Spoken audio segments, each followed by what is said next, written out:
Hi guys, we are making banana bread this morning from one of my favorite cookbooks. And I've never made banana bread this way. This is an Amish cookbook that I got at Walmart. We can see if we can find it for you and put it in the description notes. It's a fun cookbook. I've also never made banana bread with cake flour. I happen to have this, otherwise I wouldn't go for the extra expense when I have plenty of other flour in the house. But I just happen to have this on hand for another recipe that I did. Mm-hmm. So here you go, cake flour. I just happen to have it. I don't know if I ever bought one, even if at home for it, I can use it. Yeah. That's my mother-in-law talking in the background. And also this recipe specifically will be in the description notes. So it does make a nicer product. Cake flour. So it does make a nicer product. And there I said it.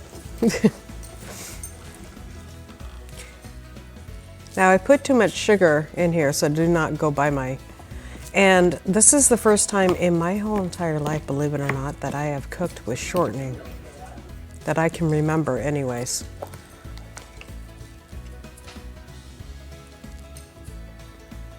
You got some good voice inside out. If you weren't when you were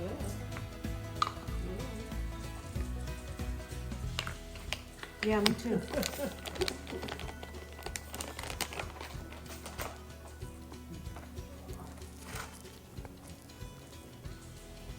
Now one thing is buttermilk is in this recipe, which I've never used as well. So that's unique to this recipe.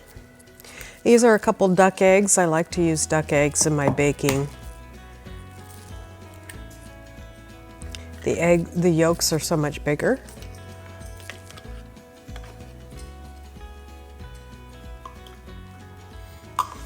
And then we are making this recipe because we had to make room in our freezer, and we had bananas in our freezer, and we save bananas in our freezer for this kind of thing right here.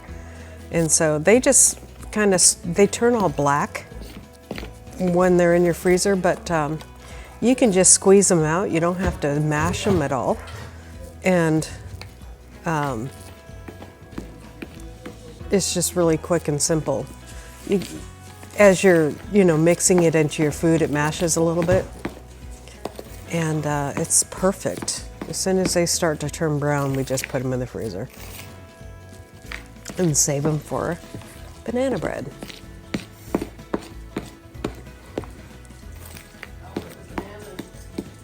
They were fine.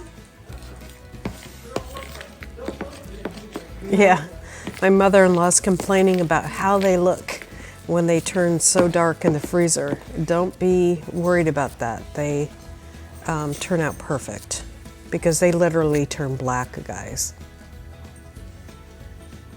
And they hadn't been in there for that long. I've had bananas in the freezer up to a year. And some people like to take the skins off of them, but actually it's better if the skin's on them. I've done both.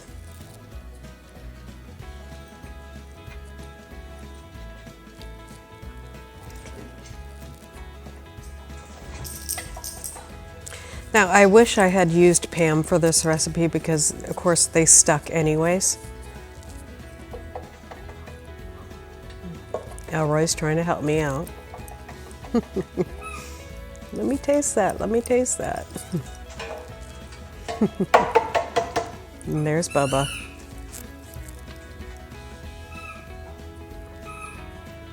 And I forgot the nuts in this recipe. I couldn't believe it.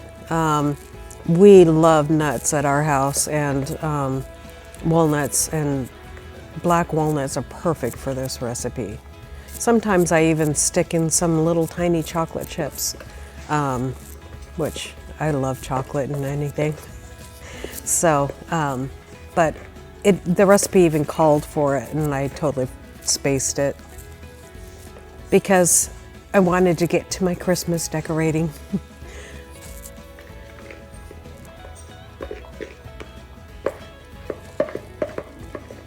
Gotta make sure you get all that goodness in there.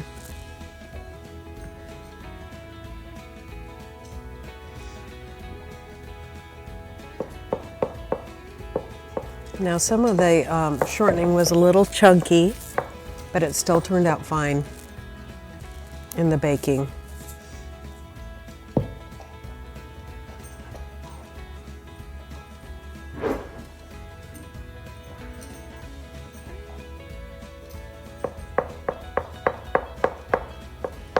I was concerned about this one having too much butter or shortening butter, and that's why I moved some to the other.